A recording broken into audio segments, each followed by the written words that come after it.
the free will defense, which is a pretty good defense. It is a way of accounting for moral evil.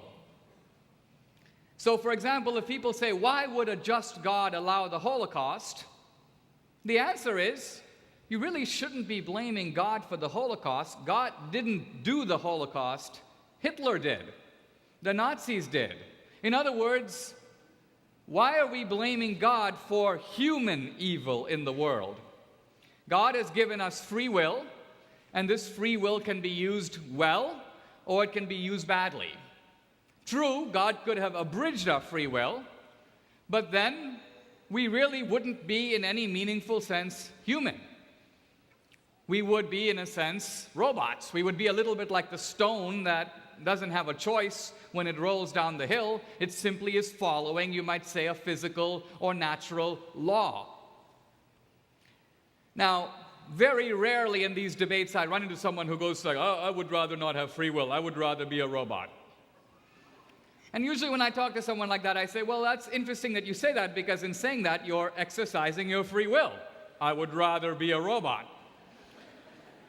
So the free will defense is pretty effective in thinking about moral evil, but if you think about it, in some ways it is radically insufficient, because even if it could account for moral evil, it most certainly cannot account for what could be called natural suffering. What's natural suffering? Natural suffering is suffering caused by nature. Insurance companies sometimes call it acts of God. What are they talking about? Hurricanes, tsunamis, cancer. They're talking about things that human beings are not the cause of. Now, human beings might have a chance to ameliorate or make better certain forms of suffering. So, for example, if somebody has a disease, we might have medicine that can provide a full or partial cure.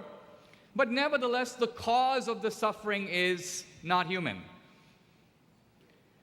I don't call those things natural evil, because a hurricane isn't evil. A tsunami isn't evil, but it does cause a lot of suffering. And an interesting question is, why does God allow those kinds of suffering? Why doesn't God just kind of jump in and block the hurricane, divert the tsunami?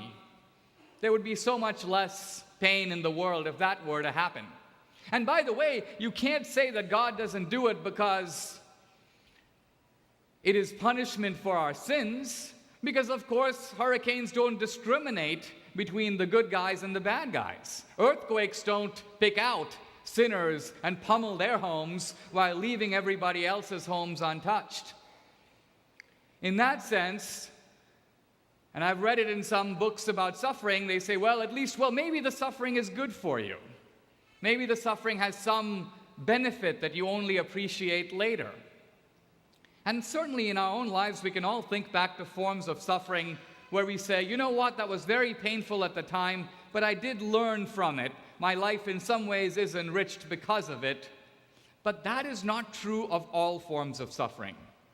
There is in the world something that we could call horrendous suffering, in which somebody is absolutely, their life is wrecked, obliterated. They don't seem to be able to recover. And it's very difficult to say to them, certainly to their face, hey, you're going to be better off in the long run.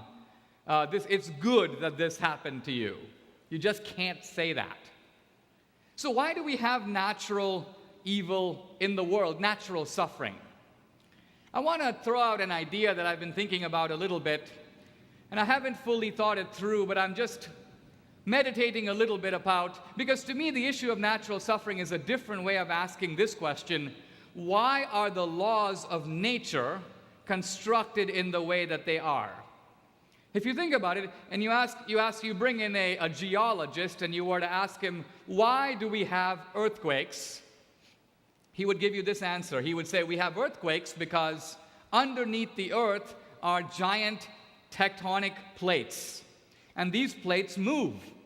And the consequence of moving is a churning of the earth's crust, and that's why we have earthquakes. That's the physical, sort of scientific explanation for earthquakes. But now here's an interesting question. What if we didn't have plate tectonics? In fact, it's very interesting that of all the millions and in fact billions of known stars and planets and galaxies in the universe, here are the number of stars and planets and galaxies that are known to possess plate tectonics. 1. Only ours. There's no other planet that we know of that actually has these plates under the Earth. And when scientists began to look at that and say, well, why is that? Why do we have plate tectonics? The simple truth of it is plate tectonics are necessary in order for life, and certainly human life, to exist on the Earth. Why? Because by, in a sense, having these giant moving plates under the Earth, our Earth is, by the way, 70% water. If you didn't have plate tectonics, the oceans would submerge the Earth to a level of 300 feet. I get this from a very interesting book published by actually two scholars in this area, Brownlee, called Rare Earth. And the book Rare Earth is not a religious book. It's looking at why life developed on Earth and why it's proving so hard to find it anywhere else. And the scholars, Peter Ward and Donald Brownlee, one a geologist and one an astronomer, they say when you look at why life developed on Earth, there were some very specific things that had to happen to make it possible. And one of them is plate tectonics. So here's where I'm going with this. It appears that there are certain essential prerequisites for life on Earth. By the way, not just plates under the ground. We have a sun that is 8 light minutes away. It takes light 8 minutes to get from the sun to here. What if the sun were 4 light minutes away? Probably we would all bake. What if the sun were 13 light minutes away? We would probably freeze. So the distance of the sun from the Earth is optimal for us to be around as human beings here on the Earth. And so you've got all these conditions. My point is this: the laws of nature are orchestrated in such a way that they make complex life, and specifically human life, possible on the Earth. What does that mean? What it means is that God could have made the world by different laws, but if He did, we wouldn't be having this conversation. If He did, they would not lead to creatures like us. This, by the way, is not a religious point. It is a scientific point. It's one of the most important scientific discoveries of the past 30 years. It's called the anthropic principle, sometimes called the principle of fine-tuning. The laws of nature have to be this way if they are to result in creatures like us. You could have other laws, but then you might end up with Martians who have 10 eyes and whose heads turn around like Linda Blair in The Exorcist. Now, again, you're going to have a minority of people who say, well, I don't mind having 10 eyes, and I like to see behind me when I'm driving.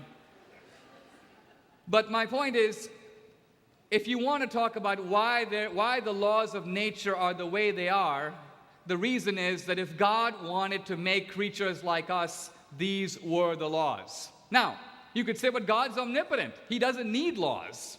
God could have, you could call it the miraculous universe. The miraculous universe would be one that has no laws, and in which God decides everything that happens every second. In fact, this is not a wild idea. This is the Muslim idea. The great Muslim scholar Al-Ghazali says that this is how the universe is right now. He says there are no laws. These laws are just all bogus. He goes, everything happens at every second because Allah wills it at that moment. There's no law. God decides. So that would be, you could call it the perpetually miraculous universe. Nothing happens predictably. The sun came up yesterday. That doesn't mean it's going to come up tomorrow. It's going to be God's decision. So God would intervene at every second, and this way you could have no natural suffering at all. No hurricanes, no tsunamis. God just stops them all. He just doesn't allow them in the first place. But now ask yourself this question: how is human freedom possible in a world that has no predictability? Think about human freedom, and think about the freedom to do good and the freedom to do evil. Let's say, for example, I want to do good. I want to go find a hungry person in India and give them a sandwich. But that relies on the assumption that I know that they're hungry and that hunger is going to cause them suffering and discomfort. Now, if I think, hey, God has miraculously healed that person's hunger, he doesn't feel any suffering, then my act of giving him a sandwich has no value. And similarly, if I want to do something really bad, I say, okay, I want to take my gun and go and shoot 10 people. That's based on the assumption that I know that they're going to be dead. Why? Because every previous bullet fired at a person has killed them. But if you live in a miraculous universe, then bullets can bounce right off people, have no effect. Point I'm trying to make is that all of human knowledge, all of modern science, all of what we call human progress, all moral decision-making relies on a lawful universe in which actions have predictable consequences. None of this is a way of trying to resolve the issue of evil. I'm simply saying that the people who are alleging that evil is wrong, they're condemning God for it. In a way, their perspective is very narrow. They're using, if you will, the assumption that there is a better world that God could have made. And I'm raising the question of what would that better world look like? You know, one of the things that struck me in listening to Peter Singer talk about evil is he kept saying, God is negligent, God could have done this, God could have done that. But the one thing that never seemed to occur to him is this: we are judging God from a human and therefore very limited perspective. Here's what I mean by this. Imagine if I were to drive into a mall, or I'm in a parking lot, and I see a car, an SUV, and it's open, and there's a 2-year-old sitting there in a car seat, and it's a hot day, and there's no mom around. Say, wait a minute. And then I decide, this is a horrible, negligent mother. This mother should be immediately arrested and locked up. Why? Because it is horribly negligent to leave a 2-year-old on a hot day in a car. But then I say, wait a minute, isn't that a reckless and in fact ridiculous way to proceed? Let's assume that for other reasons we have no reason to doubt this mother's love for her child. I don't know the mother. I don't know why she left the door open. There might have been an emergency. Her husband may have had a heart attack. She might have very good reason for doing what she did, even if I don't know what that reason is.